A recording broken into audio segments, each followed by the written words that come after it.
Biden administration to end familial DNA testing used to detect child trafficking at southern border.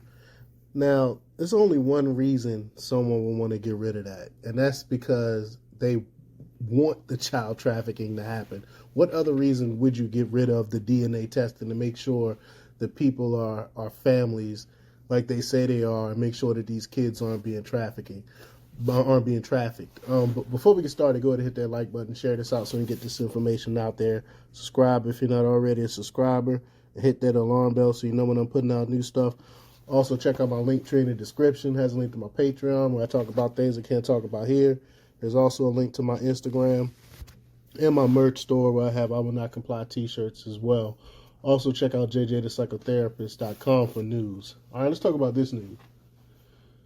The Biden administration plans to end family DNA testing system at the U.S.-Mexico border that authorizes use to prevent smugglers from trafficking migrant children across the southern border, according to a leaked memo obtained by Just the News.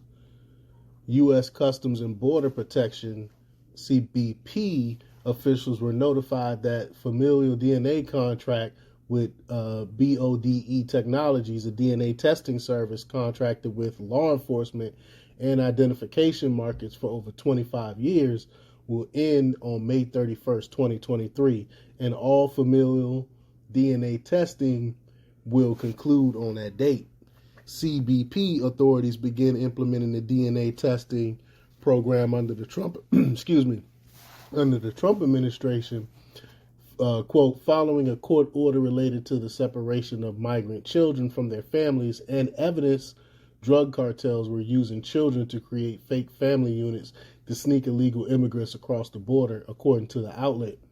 The memo also noted that familial DNA collection and testing is separate from FBI booking DNA collection, and the end of the BODE contract does not impact or interrupt collections as part of the combined DNA index system computer software program that operates national databases of DNA profiles from convicted offenders, unsolved crime scenes, and missing persons. So it's not connected to any of that stuff.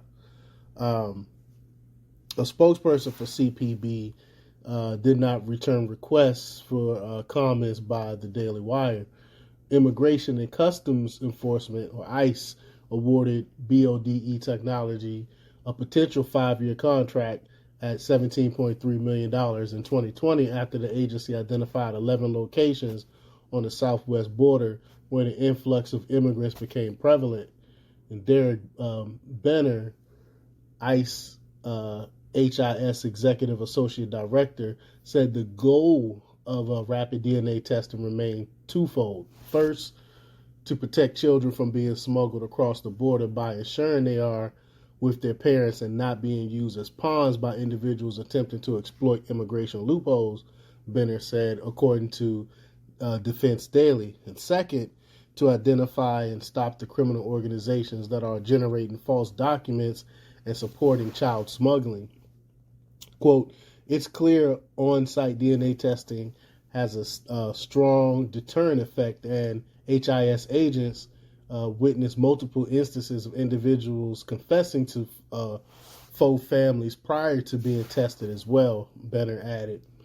CPB officials have identified smugglers trafficking children across the U.S.-Mexico border over the years, Just the News reported. Quote, in 2020, a Government Accountability Office report found that as many as 1 in 10 of the children tested turned out to be related to illegal aliens who were crossing with them. So just 10%. The Washington Examiner reported that rapid DNA testing found approximately 30% of immigrant adults with children suspected of crossing the southern border were unrelated. Quote, there's been some concern about it. Are they stepfathers or adopted fathers? An anonymous official told the outlet. Those were not the case. In these cases, they were misrepresented as family members. So they straight up lied. And we know that's what they're doing to get people across. But the leaked memo surfaces amid President Joe Biden's decision to end Title 42, a Trump era public health order that allowed for the immediate expulsion of illegal immigrants, which some predicted would bring a fresh cascade of illegal migration upward of 13,000 crossings a day, which is ridiculous. And this is all part of George Soros' plan, the Open Border Society, and Joe Biden is doing his bidding and China's bidding at the same time. They want to flood, they want an influx of people to destabilize the system so the whole economy will crash because we can't support all these people. And then they could bring in their socialist, communist agenda. But let me know what you think. Leave your comments down below. Like, share, and subscribe. And check out jjthepsychotherapist.com for the latest in news. Until next time, peace.